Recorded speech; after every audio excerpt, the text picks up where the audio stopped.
I really am grateful.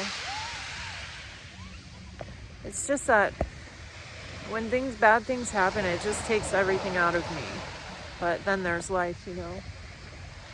Like there's like 2 little kids playing behind me. So yeah, life has good things too. Somebody else's kids, not mine. I don't have any. What's up, guys? My name is Steph, and I have bipolar disorder type 1 with psychotic features and mixed episodes. I received that diagnosis 6 years ago, so I have the unique experience of going through 4 severe psychotic episodes and 1 controlled episode after I got on medication. I do this channel to make us all feel less alone and to educate. So today's video is just kind of like a vlog mostly. I'm not really like, it's kind of just like what I've been going through and what it's like to live with bipolar. I'm really starting to realize how much of my life has been affected by my mental illness. Since I was diagnosed so late, that it wasn't just the psychosis and the depression, it was me dealing with daily things. The end of last week was really, really hard. And if you've been watching my channel, you know I'm trying to help a friend. She started out as my neighbor, but in the process of me trying to help her, we have become friends. And if you're my friend, like, it's ride or die. Like, I will be there for you no matter what. We will be friends the rest of our lives. Like, that's how it works with me. I don't have superficial relationships. I don't care to have superficial relationships. I am having a rough day. I ran into yet another neighbor again last night. And so this morning I've been very emotional and crying quite a bit.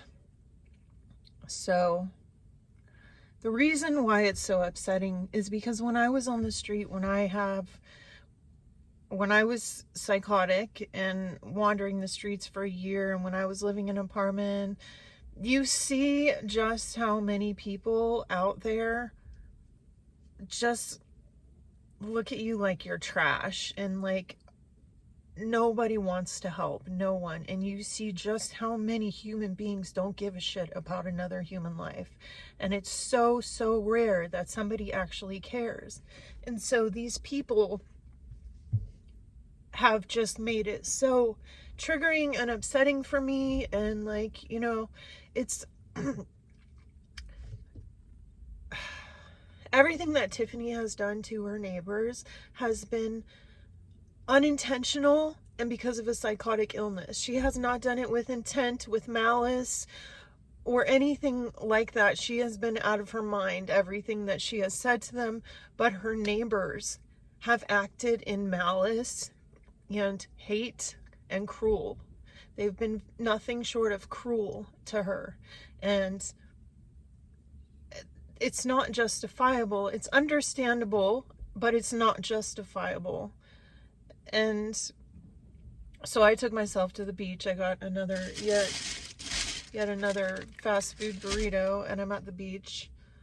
I'll show you. That note, there happens to be a homeless guy just sitting in front of me. I'm gonna go give him some money. He's clearly out of his mind.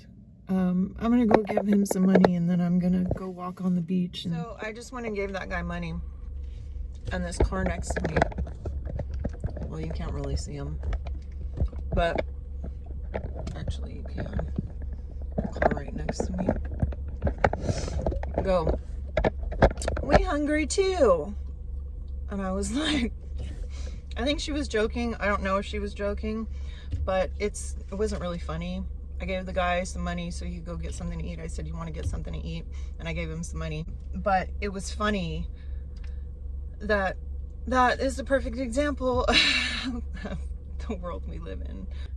When you are dealing with unhoused individuals, it's important to remember that majority of us have mental illness, and you can't take that for granted.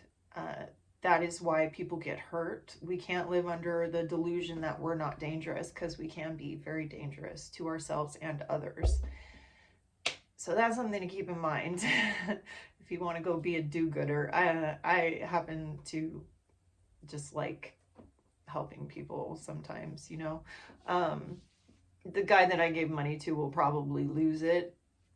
I doubt he's going to be able to keep hold of it because that kind of thing happens. Like when I would get money, when I was on the street, I would always end up losing it somehow because my brain was moving so fast.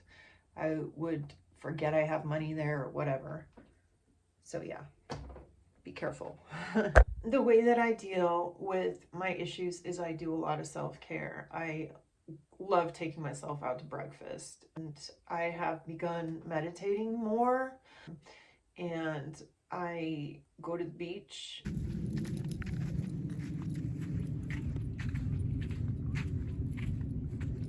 The tide is really high, so they've built all these mounds. Let's see, I don't know. Look on the other side. Ew, it stinks. Whoa, the tide is so high. It's not usually like this.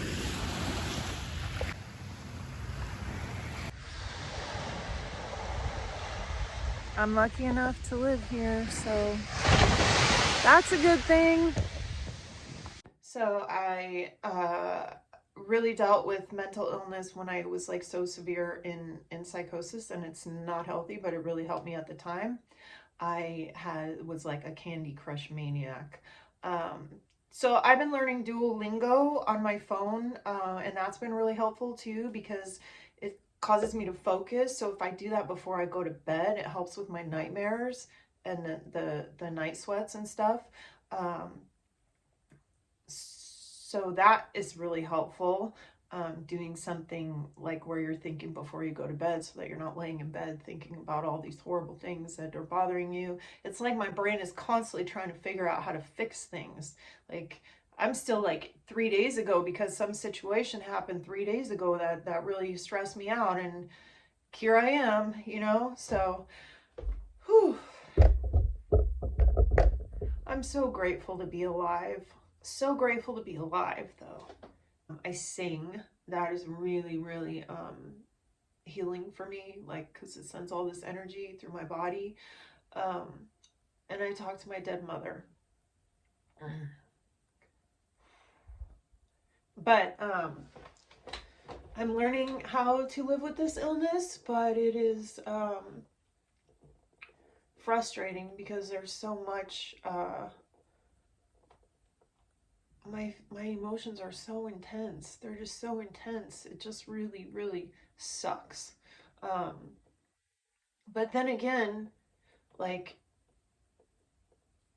what if I didn't feel things, you know? What if I was um, somebody that had some sort of disorder where I didn't feel anything? Maybe I would be a jerk if I didn't feel things so much. So I'm trying to be really grateful. But yeah, it's hard. So this was just a quick update video. I'm wanting to do a video about all the medications I've been on. It's kind of something I'm careful about because not every medication is going to work for every person, and it really just depends.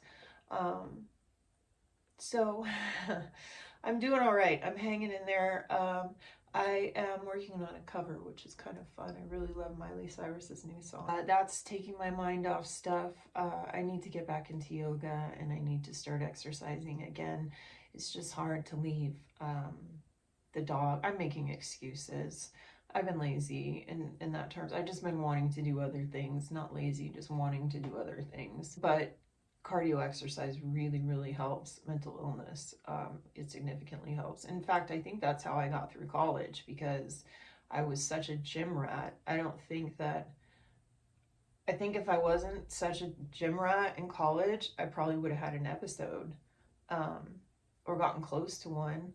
There are so many different healing things that you can do to help with your mental illness, and they don't fix it, but it does help. In addition to the medication, which is a must. I advocate for medication compliance because it saved my life and so many of my friends. Yeah, I'm not going to ramble on. That's all I have to say. Thank you so much for watching. I really appreciate you guys' support. And when you do comment and leave thumbs up, then that helps grow the channel and it helps grow our community. So I hope one day that you guys can talk amongst each other and connect the way that I have connected with a lot of you. So yeah, so God, I say so yeah so much time or so often. That's it. Thank you again, and I will see you later. Bye.